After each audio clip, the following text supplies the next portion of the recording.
नमस्कार बंधुगण, जय माँ संतोषी भक्ति सागर सस्मिता चैनल आपण मानक स्वागत। आज आपण मानक पई प्रस्तुत संतोषी पुराण। एही श्रावण मासरे माँ संतोषी पुराण बा व्रत कथा पाठ कले बा श्रवण कले परिवार रे शांति संतोष एवं सुख समृद्धि प्राप्त हुए। विशेष करी श्रावण मासरे प्रति शुक्रवार दिन एही पवित्र कथा निश्चय शुणु। माँ संतोषी होउछंती संतोष और प्रसन्नतार देवी, जहांको कथा शुणिबा बा पढ़िबा द्वारा मनर समस्त अशांति दूर हुए। भक्तों जीवनर समस्त दुख बाधा विघ्न एवं दुर्भाग्य नाश हो जाए। परिवारर धन धान्य और सुख समृद्धि वृद्धि पाए। तेणु आसंत बंधुगण आरंभ करिबा संतोषी पुराण। चैनल जदि नुआ अछंती चैनल को सब्सक्राइब करी कमेंट बॉक्स रे जय माँ संतोषी लिखिबाकू जमा भी कुंठाबोध करिवेनी। प्रथमे आसंतो माँ संतोषींकर स्तुति पाठ करिबा, तापरे आरंभ करिबा संतोषी पुराण। श्री संतोषी स्तुति। जयतु संतोषी मागो पादे नमस्कार, जयतु संतोषी मागो दीन कृपा कर, जयतु संतोषी मागो कल्याणकारिणी, जयतु संतोषी मागो त्रितापहारिणी। आतंक काल रे मागो तो नाम स्मरिले, महा विपत्ति माँ खंडी जाए भले। आश्रित विपन्न जने करु तो उद्धार, तो पादे शरण गले नेउ सर्वभार।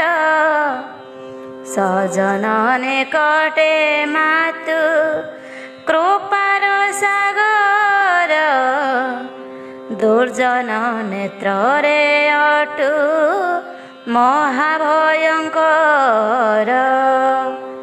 प्रसन्न वदने माँ पात्र पड़ावासिने, विद्या शक्ति प्रदायिने दारिद्र्य भंजने। ब्रह्मा विष्णु महेशंकु तो गुण जना, मोहेन मति किबा करिबे कलना। चतुर्हस्ता अटु मागो अपूर्व मूर्ति, सुंदर सुचारु तुई बरा भयदात्री। एक हस्ते दियो खाद्य समस्त संताने, तुमे तो प्रकाशी अछो सर्वजीव प्राणे। खंडा अछि एक हाते अनेक त्रिशूल, भक्तर गुहारी शुणी दियो माता फल। अपूर्व सुंदर शोभे कुंडल तोहर, कंठ तटे शोभा पाए मणिमुक्ताहार। शुक्रवारे तुम व्रत करिले पालन, सर्वशुभ लाभ हुए ए सत्य वचन।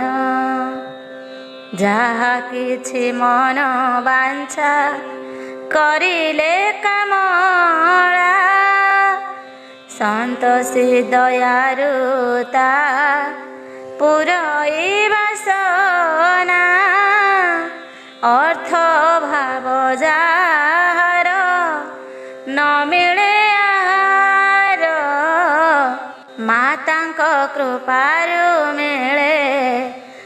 ସମ୍ପଦ ପାର ଯାହା କିଛି ମନ ମଧ୍ୟେ ଥାଏ ଅଭିଳାଷ ଦୟାମୟୀ ତା ପୂରଣ କରଇ ଅବଶ୍ୟ। ଜୟ ଜୟ ସନ୍ତୋଷୀ ମା ଗଣେଶ ଜନନୀ ତବ ପାଦ ପଦ୍ମେ ମାଗ କରୁଛି ଦଇନେ। ଦୋଷା ଦୋଷ ଥିଲେ ମାତ ମାର୍ଜନ କରିବ ଅଧବ ସନ୍ତାନେ ସଦା ସାହା ହୋଇଥିବ। ଏବେ ଆସନ୍ତୁ ଆରମ୍ଭ କରିବା ସନ୍ତୋଷୀ ମାତା ପୁରାଣ। ଆଜିର ବିଷୟ ରହିଛି ସନ୍ତୋଷୀ ବ୍ରତ ପାଳନ ଏବଂ ଜୟନ୍ତକୁ ଦେବୀଙ୍କ ସ୍ୱପ୍ନାଦେଶ। ଏଥୁଅନ୍ତେ ସୁଗ୍ରଜନ ମନ କରିଥୟ ପରବର୍ତ୍ତୀ କଥା ଶୁଣ ନୋହିଣ ସଂଶୟ। ପବିତ୍ର ପୁରାଣ ଇଏ ଅଟଇ ଜାଣିବ ପାଠ କଲେ ପୃଥ୍ୱୀ ସାଗରୁ ନିଶ୍ଚେ ତରିବ। ବହୁ କଥା ବେଦବର ମୁଖରୁ ଶୁଣିଣ ପୁଛୁଛନ୍ତି ବୀଣାଧାରୀ ଆନନ୍ଦ ହୋଇଣ। ବ୍ରତ ବିଧାନ ଯେ ପିତା ବୁଝାଇ କହିଲ ଲୀଳାବତୀ ପାଳିଲା କି ନାହିଁ ବା ସତର। ବୁଝାଇଣ କୁହ ମୋତେ ଅନୁରୋଧ ମୋର ତହୁଁ ପୁଛୁଛନ୍ତି ଆନନ୍ଦିତେ ବେଦବର। ଶୁଣ ଶୁଣ ଦେଇ ମନ କର୍ଣ୍ଣକୁ ଆବର ସନ୍ତୋଷୀ ପୁରାଣ ହେଜ ରେ ପୁତ୍ର ବ୍ୟବହାର। ସନ୍ତୋଷୀ ମନ୍ଦିର ଠାକୁ ନାରୀ ଗଣ ସାଥେ ବିପଦ ଉଦ୍ଧାର ହୋଇ ଲୀଳାବତୀ ସତେ। ଚତୁର୍ଭୁଜା ଦେବୀ ମୂର୍ତ୍ତି ଆଗ ମହାମାଇ ସେବକିନି ସାଜି କରି ବସିଥିଲେ ତହିଁ। ନାରୀଗଣ ଧୂପ ଦୀପ ଫୁଲ ଓ ଚନ୍ଦନ ଥାଳିରେ ସଜାଇ ଆଣିଥିଲେ ସେହି ସ୍ଥାନ। ସେ ସ୍ଥାନରେ ଥିବୁ ସବୁ ଦ୍ରବ୍ୟ କରି ସୁଖେ ଠୁଳ ଯଥାରୀତି ଦେଲା ପୂଜା ଦେବୀଙ୍କୁ ସତର। ଲୀଳାବତୀ ଦେବୀ ପାଦ ଉଦକ ସେବିଣ ମଥା ପରେ ନିଜ ଶିର କରିଲା ଘର୍ଷଣ। ତହୁଁ ବିଧି ମତେ ସବୁ ଦେବୀଙ୍କୁ ପଚାରି ବୁଝିଲା ମାତାଙ୍କ ବ୍ରତ ହୁଏ କେଉଁ ପରି। ବହୁ ଗଣେଶ ନନ୍ଦିନୀ ବୁଝାଇ କହିଲେ ଅତି ଆନନ୍ଦିତ ମନେ ଲୀଳାଧରପୁରେ। ପହଞ୍ଚିଣ ଗଲା ନିଜେ କାଠ ଗୋଛା ଥୋଇ ଡାକିଲା ପତ୍ରରେ ଭାତ ଗଣ୍ଡେ ଦିଅ ସେହି। ସଢ଼େଇରେ ପାଣି ଟୋପେ ଆଣି ମୋତେ ଦିଅ ଶୁଖିଯାଏ କଣ୍ଠ ତାକୁ ହେଲିଣି ଅଥୟ। ଏହା ଶୁଣି ଗର୍ଜି ଗର୍ଜି ଆସେ ସାଧବାଣୀ କାହା ପାଶେ ଥିଲୁ ଏତେ ବେଳ ଯାଏ ପୁଣି। ଥିଲୁ ତ ଯେଉଁଠି ଯା ଖାଇବୁ ସେଠାରେ ଖାଇବାକୁ ବର୍ତ୍ତମାନ ନାହିଁ କିଛି ଘରେ। ଏହା ଶୁଣି ଲୀଳାବତୀ ମଥା ଘୂରିଗଲା ବୋଇଲା ସନ୍ତୋଷୀ ତୋର ଅଟେ ଲୀଳା। ତୋର ଦର୍ଶନ ଲାଗି ଯାଇ କରି ମୋହିଁ ଉପବାସ ରାତି ଦିନ ଜାଣେ କାଟି ଗଇଁ। ତହୁଁ ସେ ଘର କଣେ ଯାଇ ମୁହଁ ମାଡ଼ି କାନ୍ଦେ କଇଁ କଇଁ ସେ ଯେ ଧୀରେ ଶୋଇ ପଡ଼ି। ନାନା ଆଡ଼ୁ ନାନା କଥା ମନର ମଧ୍ୟରେ ଚିନ୍ତା କଲା ସେହି ଦୁଃଖେ ଜାଣଟି ସତରେ। ତହୁଁ ଜନନୀ ଏ କଥା ଜାଣିଣ ବିପିନେ ନିଦ୍ରା ଦେବୀଙ୍କୁ ପ୍ରାର୍ଥନା କରିଲେ ତକ୍ଷଣେ। ଦେବୀ ଆସି ପହଞ୍ଚନ୍ତେ ଦେବୀଙ୍କୁ ଆଦେଶ କରିଲେ ଯେ ମହାମାୟୀ ହୋଇଣ ସନ୍ତୋଷ। ବେଗେ ତୁମେ ଯାଅ ଚଳି ରୁଦ୍ରପୁର ଗ୍ରାମ ସାଧବ ଘରକୁ ବାରେ କରିବ ଗମନ।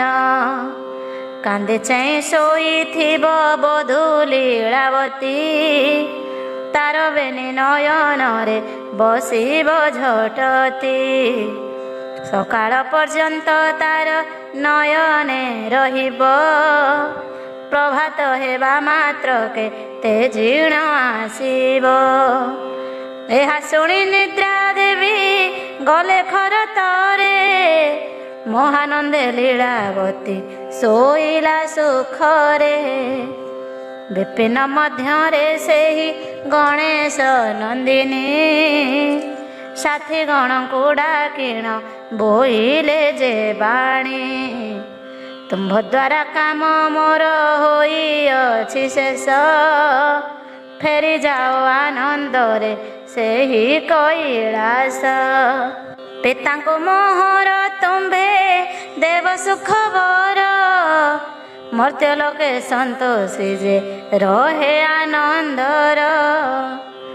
ଆଉ ମାତ୍ର କିଛି ଦିନ ପରେ ସେଠାକୁ ଫେରି ଆସିବ ବୋଲିଣ କହିବ ସଭିଙ୍କୁ। ପୁଣି ଯଦି କେବେ ମୋର ହୁଏ ପ୍ରୟୋଜନ ଲୋଡ଼ିଛି କହୁଛି ସତ୍ୟ ମୋହର ବଚନ। ନାରୀଗଣ ସନ୍ତୋଷୀର ଆଦେଶକୁ ଲୋଭି କୈଳାସ ଯିବା ପାଇଁ ତେଜିଲେ ଯେ ଭୁବି।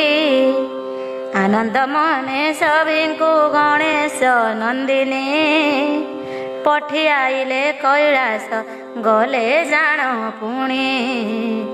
ଏହାପରେ ରୁଦ୍ରପୁରର ଘଟଣା ଗୁଡ଼େ ଆନନ୍ଦେ ଶୁଣ ନହିଆନ ମୁଖ ମନରେ। ମାତାଙ୍କ ଆଦେଶ ପାଇ ନିଦ୍ରାବତୀ ଗଲେ ଲୀଳାବତୀ ନୟନରେ ସବାର ହୋଇଲେ। ଲୀଳାବତୀ ନୟନରେ ସବାର ହୋଇଲେ। ପ୍ରଭାତ ହେବା ମାତ୍ରକେ ଲୀଳାକୁ ଛାଡ଼ିଣ ଚାଲିଗଲେ ନିଦ୍ରାବତୀ ଆପଣା ଭୁବନ। ନିଜ ଭୁବନେ ପହଞ୍ଚି ରହିଲେ ସୁଖରେ ଲୀଳାବତୀ ଆଖି ମଳି ଚାହିଁଲା ସତରେ। ଚକିତ ହୋଇଲା ପୁଣି ଏହି ଅଘଟଣ ଦେଖିକରି ଚାରିଆଡ଼େ ଦେଖାଗଲା ଶୂନ୍ୟ। ଭୋକରେ ପେଟ ମୋର କାଲି ଜଳୁଥିଲା କେଉଁପରି ନିଦ୍ରା ମୋର ନୟନେ ଘାରିଲା। କ୍ଷଣକାଳ ପରେ ପୁଣି ଭାବିଲା ମନରେ ସବୁ ସେହି ଜନନୀର ଦୟା ଅଟେ ବାରେ। ତାହାରି ଦୟାରେ ପଙ୍ଗୁ ଲଙ୍ଘିଥାଏ ଗିରି ବିପଦ ପ୍ରାଣୀମାନେ ଯେ ଯାଆନ୍ତି ଉଧୁରି। ଜୟ ଜୟ ମା ସନ୍ତୋଷୀ ସଙ୍କଟ ତାରିଣୀ ଜୟ ଜୟ ମା ସନ୍ତୋଷୀ ଅଭୟ ଦାୟିନୀ। ଜୟ ଜୟ ସନ୍ତୋଷୀ ଗୋ ଗଣେଶ ନନ୍ଦିନୀ ଜୟ ମାତ ଭବ ଭୟ ଧ୍ୱଂସ କରୁ ପୁଣି। ଏହିପରି ଲୀଳାବତୀ ଚିତ୍ତରେ ଚିନ୍ତିଣ ନମ ନମ ମାତା ବୋଲି କରିଲା ପ୍ରଣାମ। ପ୍ରଣାମ କରି ଦେବୀଙ୍କୁ ଘରବାସୀ କାମ ସୁଚାରୁ ରୂପରେ ସବୁ କରିଲାଟି ଜାଣ। ବାସନ ମାଜିଲା ସୁଖେ ଗୁହାଳ ପୋଛିଲା ପିଲା ଆଉ ବଡ଼ଙ୍କର ଲୁଗା ଯେ କାଚିଲା। ତହୁଁ ପ୍ରତିଦିନ ପରି କରିଲା ସ୍ନାନ ଟାଙ୍ଗିଆ ଧରି ନଦୀରେ ଚାଲିଲା ବିପିନ। ପ୍ରତିଦିନ ଯେଉଁ ବାଟେ ଯାଏ ସେହି ବାଳି, ସେଦିନରୁ ସେ ପଥରେ ନଗଲାଟି ପୁଣି। ଦେବୀଙ୍କ ମନ୍ଦିର ପଥ ଦେଇଣ ଚାଲିଲା, ତହୁଁ ମହାଦେବୀ ବନେ ରହିଣ ଚିନ୍ତିଲା। ଆସୁଅଛି ଭକ୍ତି ମତେ ମୋହର ଭକତ, ଗତକାଲି ଠାରୁ ସିଏ ରହିଛି ଉପାସ। କିଞ୍ଚିତ ମାତ୍ରାରେ ତାଙ୍କୁ ଦେଇଣ ଭୋଜନ, ଅନ୍ନପୂର୍ଣ୍ଣା ନାମ ମୋର ସାର୍ଥକ ଯେ ପୁଣ। କରିବି ଆଜି ମୁଁ ଚିନ୍ତି ଗଣେଶ ନନ୍ଦିନୀ, ଥାଳି ଏକ ସଜାଡ଼ିଲେ ମାତା ତତକ୍ଷଣି। ଆନନ୍ଦ ମନେ ଥାଳିରେ ଗଣେଶ ଦୁହିତା, ଅନ୍ନ ବ୍ୟଞ୍ଜନ ଇତ୍ୟାଦି କରିଲେ ସଜିତା। ସଜାଇଣ ମହାଦେବ ଏକ ନାରୀ ରୂପୀ, ହୋଇଲେ ସେ କାଳେ ଜାଣ ଯେଉ ସନ୍ତୋଷୀ। ଏଣେ କାଠ କାଟିବାକୁ ଲୀଳା ଯେ ବିପିନ, ମଧ୍ୟକୁ ଯେ ପୂର୍ବ ବାଟେ ନଗଲାଟି ଜାଣ। ମନ୍ଦିର ରାସ୍ତାକୁ ସେ ଯେ ଗଲା ବରିଣ, ପହଞ୍ଚିଲା ଅବିଳମ୍ବେ ଦେବୀ ମନ୍ଦିରେଣ। ମହାଦେବୀ ଦେଖି ସେହି ଯେ ଲୀଳାବତୀକୁ, ବୋଇଲେ ଆନନ୍ଦ ମନେ ବଚନ ତାହାକୁ। ବଚନ ଶୁଣିଣ ଲୀଳା ଦେବୀ ନୈବେଦ୍ୟ, ଜାଣିନ ମନରେ ହୋଇଲା ମହାନନ୍ଦ। ଆନନ୍ଦ ମନରେ ସେହି ନୈବେଦ୍ୟ ଥାଳି, ନେଇ କରି ଲୀଳାବତୀ ବସେଛେ କାମାରି। ଜୟ ମା ସନ୍ତୋଷୀ ବୋଲି ତୁଣ୍ଡରେ ଧରିଣ, ଅନ୍ନ ବ୍ୟଞ୍ଜନ ଇତ୍ୟାଦି ଖାଇଲା ତକ୍ଷଣ। ଖାଇସାରି ଆନନ୍ଦିତେ ଗଲା ଯେ ବିପିନ, ଦେବୀ ନିଜ ମୂର୍ତ୍ତି ଠାରେ ହୋଇଗଲେ ଲୀନ। ଲୀଳାବତୀ କାଠ ମାନ ଆନନ୍ଦ ମନରେ, କାଟୁ କାଟୁ ଚିନ୍ତା ସିଏ କରିଲା ମନରେ। ମନ ମଧ୍ୟରେ ଯେ ମୁହିଁ ମାନସ କରିଣ, ସନ୍ତୋଷୀ ବ୍ରତକୁ ସୁଖେ କରିବି ପାଳନ। ଆସନ୍ତା ଶୁକ୍ରବାରରେ ଆନନ୍ଦ ହୋଇଣ, ମନ ମଧ୍ୟ ମାନସିକ କରିଲାଟି ପୁଣ। ବିଦେଶରୁ ସ୍ୱାମୀ ମୋର ଯେ କାଳେ ଫେରିବ, ସେହି କାଳେ ବ୍ରତ ଉଯାପନ ଯେ ହୋଇବ।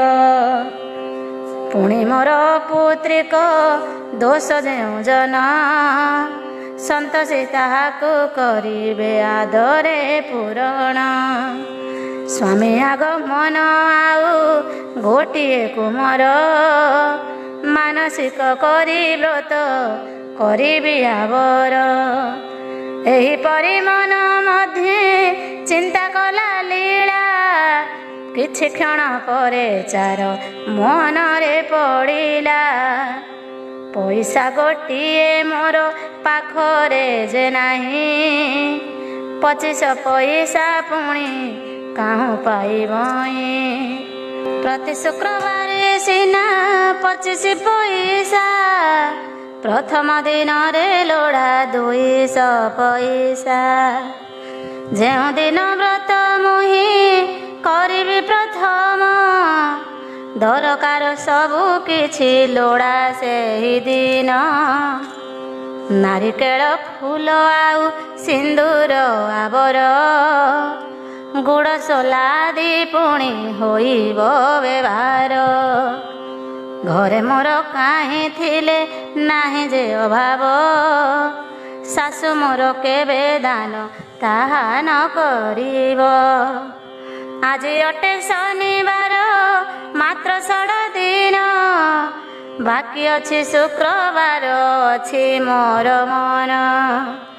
ଏକମାତ୍ର 6 ଦିନେ ପଦାର୍ଥ ସରବ, ଏପରି ଯୋଗାଡ଼ ମୁହିଁ କରିବି ଭାବ, ଏହିପରି ନାନା ଭାବେ କରି ମନ ସ୍ଥିର। ଭାବିଲା ବିପିନ ମଧ୍ୟେ ଆସେ ପ୍ରତିକାର, ପ୍ରତିଦିନ କାଟେ କାଠ ଏଥିରେ ମୁଁ ଯଦି ବଜାରରେ କରେ ବିକ୍ରି ସବୁ ପାଇଯିବି। ଏକଥାକୁ ଲୀଳାବତୀ ଚିନ୍ତିଣ ମନରେ, ଚାଲିଲା ଆନନ୍ଦ ମନେ ଗନ୍ତବ୍ୟ ପଥରେ। ସବୁଦିନ ଠାରୁ ସେହି ଦିନ ବରତରେ, କାଟିଲା ଅଧିକ କାଠ ଆନନ୍ଦ ମନରେ। କାଠ ଗୋଛା ନେଇ ସିଏ ରୁଦ୍ରପୁର ହାଟେ, ବିକ୍ରି କରି ଏକ ଦିନ ପାଏ ଅଧୁଲିଟେ। ଏହିପରି କ୍ରମାନ୍ୱୟେ ବିକି ଷୋଳ ଦିନ, 3 ଟଙ୍କା କରିଦେଲା କରି ଖୁସି ମନ। କ୍ରମେ ଗୁରୁବାର ଦିନ ହାଟ ମଧ୍ୟ କାଠ, ବିକ୍ରି କରି ନାରିକେଳ କିଣିଲା ଯେ ସତ। ତାପରେ ଚନ୍ଦନ କାଠ ଧୂପ ଦୀପ ଆଦି, କର୍ପୂର ସହିତ ସବୁ କିଣିଲା ଯେ ଖଞ୍ଜି। ଅତ୍ୟଧିକ ଖୁସି ମନ କରି ଲୀଳାବତୀ, ନିଜ କୋଠରୀର ସବୁ ରଖେ ହୋଇ ଖୁସି। କାହାକୁ ସେ ଦେଖାଇଲା ନାହିଁ ଏ ଦରବ, ଦେଖିଥିଲେ ପିଲାମାନେ ଖାଇଥାନ୍ତେ ସର୍ବ। ତହୁଁ ଶୁକ୍ରବାର ଦିନ ଅତି ପ୍ରତ୍ୟୁଷରୁ, ଶଯ୍ୟା ତ୍ୟାଗ କଲା ସର୍ବେ ଉଠିବା ପୂର୍ବରୁ। ଘରର ସମସ୍ତ କାମ ଆନନ୍ଦ ମନରେ, ଶେଷ କରି ଶୁଦ୍ଧ ପୂତ ଭାବେ ସ୍ନାନ କରେ। ସ୍ନାନ କରି ଜଳ ଧରି ଆସି ଲୀଳାବତୀ, ନିଜ ଘରେ ଧୁଆ ଲୁଗା ପିନ୍ଧିଲା ତଡ଼ତି। ମାନସ ପଟରେ ସିଏ କରିଲା କଳ୍ପନା, ସ୍ୱାମୀ ଆଗମନ ଆଉ ପୁତ୍ର ଜନ୍ମ ସିନା। ତାପରେ ସନ୍ତୋଷୀ ନାମେ ଗୁବାକ ଗୋଟିଏ, ଦିବ୍ୟ ଆସନେ ସ୍ଥାପିଲା ଆଗେ ଘଟଟିଏ। କୁମ୍ଭ ମଧ୍ୟେ ଜଳ ଭରି ଆମ୍ବ ଗଛ ଡାଳ, ଆଣି ତାହାର ଉପରେ ସ୍ଥାପିଲା ସତର। ଚନ୍ଦନ ସିନ୍ଦୁର ଆଦି ବେଲପତ୍ର ଫୁଲ, ଦେଇ ଘଟେ ଥୋଇଦେଲା ଦିବ୍ୟ ନାରିକେଳ। ତାପରେ ଜନନୀ ବୋଲି ମୁଖରେ କହିଣ, ଗୁବାକ ଉପରେ ଦେଲା ଫୁଲ ଚନ୍ଦନ। ଧୂପ ଦୀପ ଆଦି ସବୁ ଦ୍ରବ୍ୟ ଯଥାରୀତି, ଜଳାଇ ଆନନ୍ଦ ମନେ କରିଲା ଆଳତି।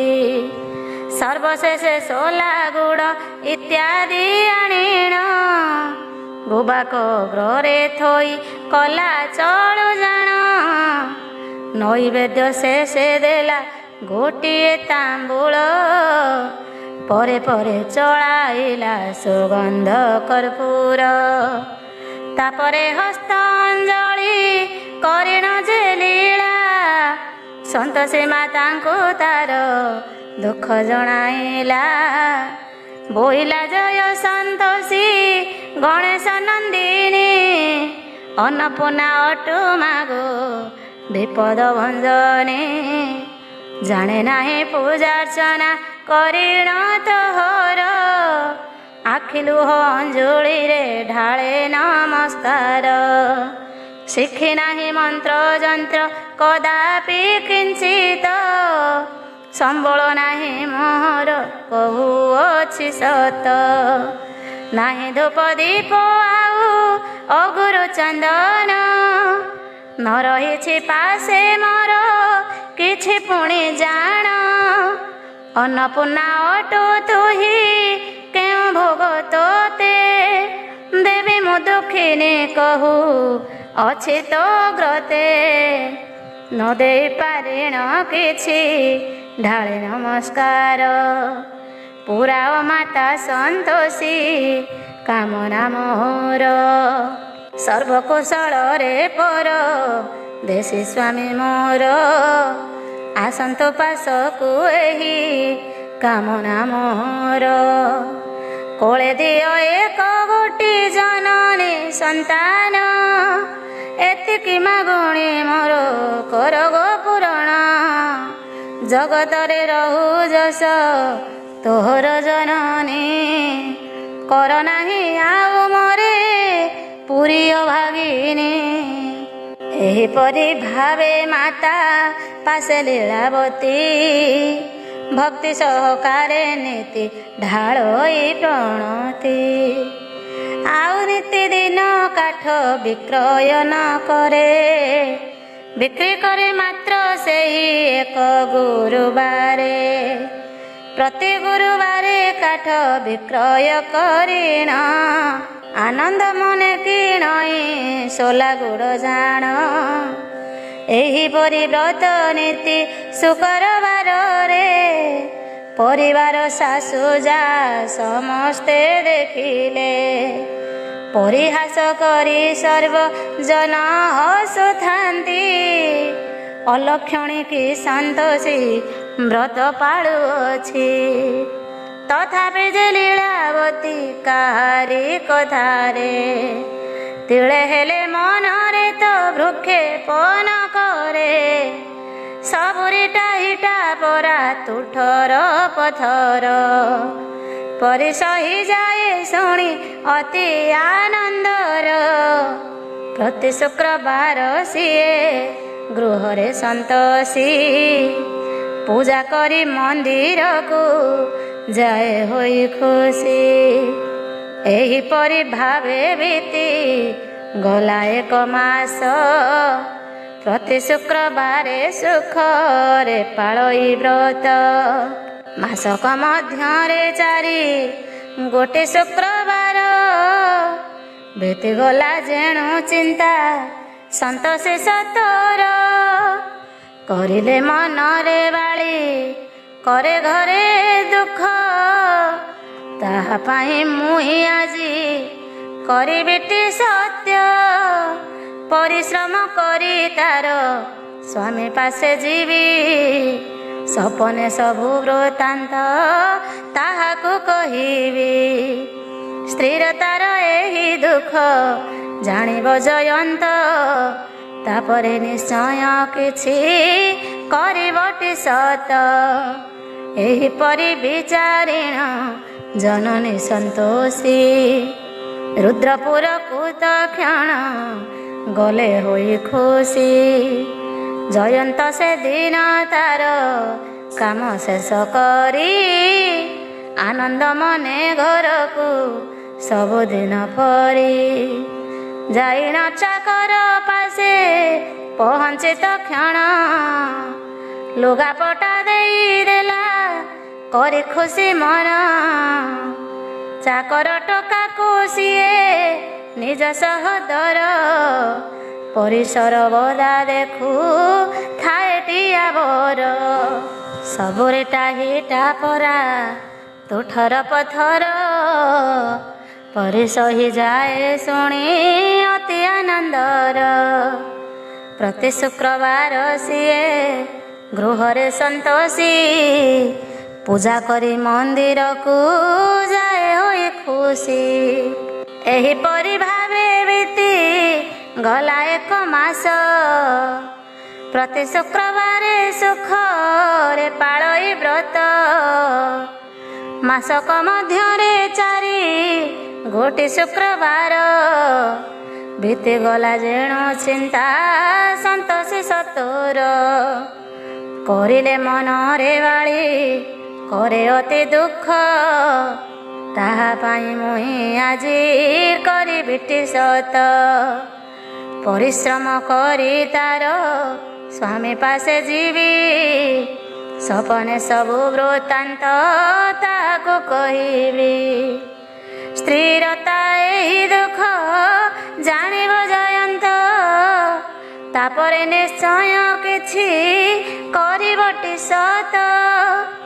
ଏହିପରି ବିଚାରିଣ ଜନନୀ ସନ୍ତୋଷୀ ରୁଦ୍ରପୁରକୁ ତକ୍ଷଣ ଗଲେ ହୋଇ ଖୁସି। ଜୟନ୍ତ ସେଦିନ ତାର କାମ ଶେଷ କରି ଆନନ୍ଦ ମନେ ଘରକୁ ସବୁଦିନ ପରି। ଯାଇଣ ଚାକର ପାଶେ ପହଞ୍ଚି ତକ୍ଷଣ ଲୁଗାପଟା ଦେଇଦେଲା କରି ଖୁସି ମନ। ଚାକର ଟୋକାକୁ ସିଏ ନିଜ ସହୋଦର ପରିସର ବଦା ଦେଖି ଥାଏ ଟିଆବର।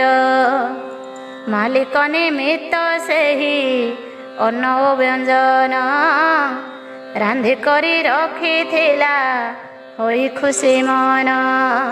ସତରେ ଆଶୟ ପରେ ବସିଲା ଜୟନ୍ତ ଅନ୍ନ ବ୍ୟଞ୍ଜନ ସୁଖରେ ଖାଇଲା ସମସ୍ତ। ଖାଇସାରି ହସ୍ତ ନିଜ କରି ପ୍ରକ୍ଷାଳନ କରିବାକୁ ସରାଗରେ ଚାଲିଲା ଶୟନ। ପଲଙ୍କ ଉପରେ ସେହି ବାଳକଟି ଜାଣ କରିଥିଲା ତୁଳି ତଳ୍ପ ସଜନିରେ ମାଣ। ଖଟି ଖଟି ଦିନ ଯାକ ପାଇନ ବିଶ୍ରାମ ନିଘୋଡ଼ ନିଦେ ଜୟନ୍ତ ଶୋଇଲା ତକ୍ଷଣ। ଅତ୍ୟଧିକ ନିଦ ହେବା ଜାଣିମା ସନ୍ତୋଷୀ ନିଜ କର୍ମ ସାଧନ ଲାଗି ହୋଇଲେ ଖୁସି। ଅର୍ଦ୍ଧରାତ୍ରେ ଏକ ନାରୀ ରୂପକୁ ଧରିଣ ଜୟନ୍ତର ପାଶେ ମାତା କରିଲେ ଗମନ। ସ୍ୱପନେ ଦର୍ଶନ ଦେବା ଲାଗି ଯେ ତତ୍ପର ଜୟନ୍ତ ଜୟନ୍ତ ନାମ ଗାଇଲେ ସତର। ସ୍ୱପ୍ନାବିଷ୍ଟ ଚିତ୍ତ ହୋଇ ତକ୍ଷଣ ଜୟନ୍ତ ନାରୀର ରୂପକୁ ଏକ ଦେଖିଲା ଯେ ସତ। ତହୁଁ ସପନେ ଜୟନ୍ତ କହେ ତୁମ୍ଭେ କିଏ କାହିଁ ପାଇଁ ମୋର ପାଶେ ଆସୁଅଛ ଆହେ। ତହୁଁ ନାରୀ ରୂପ ସେହି ସନ୍ତୋଷୀ ବୋଇଲେ ଗୃହ ମୋର ରୁଦ୍ରପୁର ମନେ ରଖ ଭଲେ। ଆସିଅଛ ତୋତେ ଏକ ଦେବାକୁ ଖବର ଶୁଣ ଶୁଣ ଯାହା ମୁହିଁ କହୁଛି ଆଭର। ତବ ମାତା ଅତ୍ୟାଚାରେ ସୋଜନମ ସ୍ଥାନ ତେଜି ଏହି ଭଦ୍ରପୁରେ ଆସିଲେ ଟିପୁଣ। ଚାହୁଁ ଚାହୁଁ ଆସିତିନି ବରଷ ପୁରିଲା ଖବର ଦେବାରେ ତୁମ୍ଭେ କରୁଅଛ ହେଳା। ତେଣୁ କରି ଜନ୍ମଦାତ୍ରୀ ଓ ଭାଉଜ ଗଣ ସରବଦା କରୁଛନ୍ତି କ୍ରୋଧ ପୁଣି ଜାଣ। ଅତୀବ ଦୁଃଖରେ ଜଳେ ସେହି ଲୀଳାବତୀ ଖାଇବା ବିନେ ତାହାର କଙ୍କାଳ ଦିଶୁଛି। ପ୍ରତିଦିନ ବନ ମଧ୍ୟରେ କାଠ କାଟିବାକୁ ଯାଉଅଛି ମନେ ରଖ ଏହି ମଗିରକୁ। ମାନବ ବଚନ କ୍ଷିପ୍ରେ ଦିଅ ହେ ଖବର ରହିବ ପତ୍ନୀ ଯେ ମନ୍ତ ଭାବ ସେ ବ୍ୟବହାର। କର ମୋର କଥା ମାନି ନାରୀ ପରେ ଯଦି ମମତାର ଇଛି ଶୀଘ୍ର କର ସେହି ବୁଦ୍ଧି। ଏହିପରି ଭାବେ ମାତ ନାରୀ ରୂପ ଧରି ସ୍ୱପ୍ନେ ବୃତ୍ତାନ୍ତ ସବୁ କହିଲେ ଆବୋରି। ଶେଷେ ଯିବା ସମୟରେ ନିଜର ରୂପକୁ ଦେଖାଇଲେ ଆନନ୍ଦରେ ସେହି ଜୟନ୍ତକୁ। ତାହାପରେ ରୁଦ୍ରପୁର ଠାକୁ ଫେରିଗଲେ ପୁନର୍ବାର ନିଜ ମୂର୍ତ୍ତିରେ ଲୀନ ହୋଇଲେ। ଏହାପରେ ହେଲା କିସ କହୁଛି ବୁଝାଇ ସୁଜ୍ଞଜନ ମାନେ ଶୁଣ ସର୍ବେ ମନ ଦେଇ, ସନ୍ତୋଷୀ ପୁରାଣ ଅଟେ ଅପୂର୍ବ ଚରିତ, ପଠନ ଶ୍ରବଣେ ଲାଭ ନିଶ୍ଚୟ ବୈକୁଣ୍ଠ। ସନ୍ତୋଷୀ ପୁରାଣ ଅଟେ ଦେବୀ କୀର୍ତ୍ତି ଗାଥା, ଶୁଣି ପଢ଼ି ଜାଣି ଖୁସି ହେବେ ଏହି କଥା। ମାତାଙ୍କ ଚରଣ ଧ୍ୟାଇ ଲେଖଇ ପୁରାଣ, ମୂଢ଼ ଚନ୍ଦ୍ରଶେଖର ଦେବା ପାଦେ ଶରଣ। ସପ୍ତମ ଶୁକ୍ରବାର ବ୍ରତ ଏବଂ ଜୟନ୍ତ ପାଖରୁ ଟଙ୍କା ଏବଂ ଆଗମନ। କହୁଛନ୍ତି ପରମେଷ୍ଟି ସନ୍ତୋଷୀ ପୁରାଣ, ଅଟଇ ପବିତ୍ର ଦେବୀ କଥା ବସ୍ତୁ ମାନ। ଏ ପୁରାଣ ଅଟେ ଜାଣ ନୌକା ସଦୃଶ, ସଂସାର ସାଗର ପାର ହେବା ପାଇଁ ସତ। ମନ କର୍ଣ୍ଣ ଏକଲୟ କରିବାରେ ଶୁଣ, କି ହୋଇଲା ଦେବୀଙ୍କର ପର କଥା ମାନ। ଦେବୀଙ୍କର ପରବର୍ତ୍ତୀ କିରତି ରାଜିକୁ, ଆନନ୍ଦ ହୋଇଣ ପୁଣ କହି ତାହାକୁ। ସପନେ ସନ୍ତୋଷୀ ଦେଖା ଜୟନ୍ତେ ଦେଇଣ, ଚାଲିଗଲେ ନିଜ ପୁରେ ଆନନ୍ଦିତ ମନ।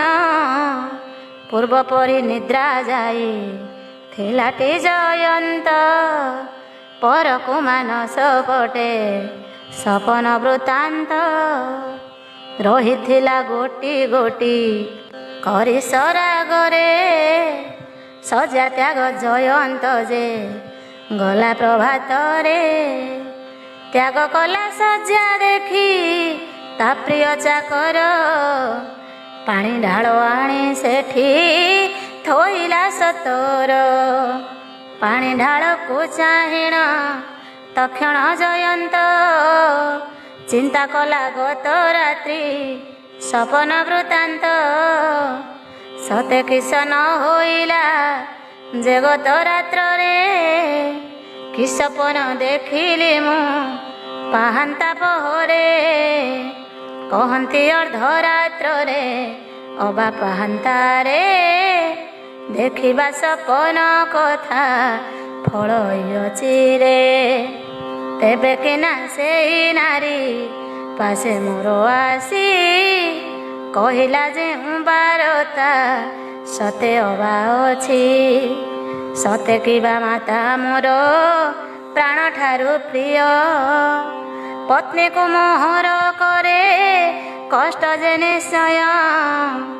ସାଧବ ଘରର ବୋହୂ ହୋଇ କରି ସିଏ, କାଷ୍ଠ ଆହରଣ ଲାଗି ବଣକୁ କି ଯାଏ।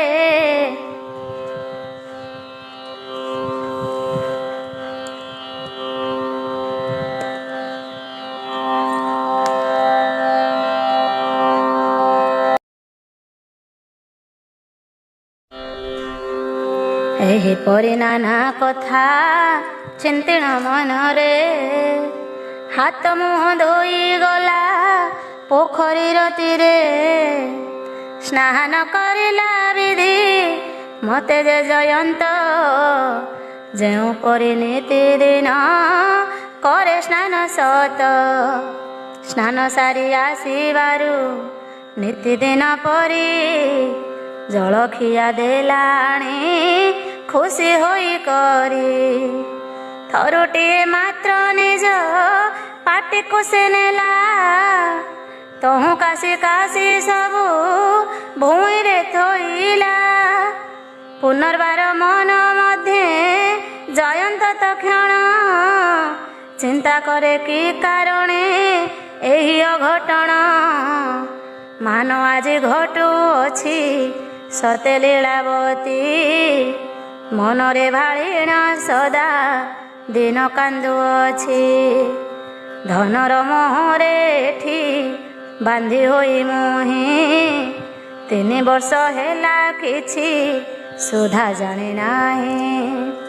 ଘରର ମୁଁ ଭଲ ମନ୍ଦ ଖବର ଅନ୍ତର ରଖି ନାହିଁ ଦଣ୍ଡେ ସୁଧା ଦେଇନି ପତର ବାସ୍ତବିକ ବର୍ତ୍ତମାନ ଜାଣୁଅଛି ମୁହିଁ ସପନ ବୃତ୍ତାନ୍ତ ମାନ ଜୀବ ସତ୍ୟ ହୋଇ। ଜୟ ମା ସନ୍ତୋଷୀ।